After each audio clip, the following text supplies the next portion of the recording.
Guys, क्या आप लोगों को पता है कि इंसान और जानवर में सबसे पहले कौन आया? हाथी अपने कान को बार बार क्यों हिलाता और वो दिन भर क्यों रोते रहता है?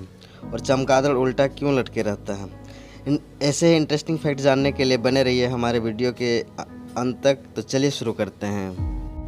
आदमी और जानवर में सबसे पहले कौन आया? जीवन का विकास सीरियल रूप में हुआ था। सबसे पहले एक कोशिका जैसे अमीबा जीवाणु बने, इसके बाद बहुकोशिकीय जीव बने।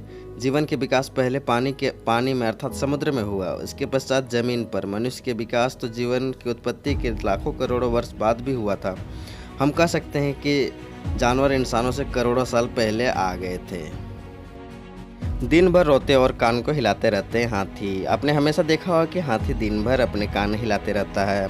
क्या आपने कभी सोचा है कि ऐसा क्यों? असल में हाथी अपने विशालकाय शरीर की गर्मी को कानों के जरिए बाहर छोड़ता है। यह काम हाथी के कानों की कोशिकाएं करती है। यही कारण है कि अफ्रीका के हाथियों कान बहुत बड़े बड़े होते हैं, क्योंकि वहाँ गर्मी ज़्यादा पड़ती है। हाथी के आंसुओं की रोशनी बहुत कम होती है। खास बात यह है कि तेज़ रोशनी में उन्हें कम दिखाई देता है और कम रोशनी में ज़्यादा। हाथी की आंखों की पुतलियां बहुत जल्दी सूख जाती है, जिस वजह से वो अपनी आंखों की पुतलियां हिला नहीं पाती। पुतलियां आसानी से हिल सके, इसके लिए उन्हें नम रखना जरूरी होता है। यही कारण है कि हाथी की आंख से आंसू निकलते रहते हैं और जिसे हम समझते हैं कि वो रो रहे हैं।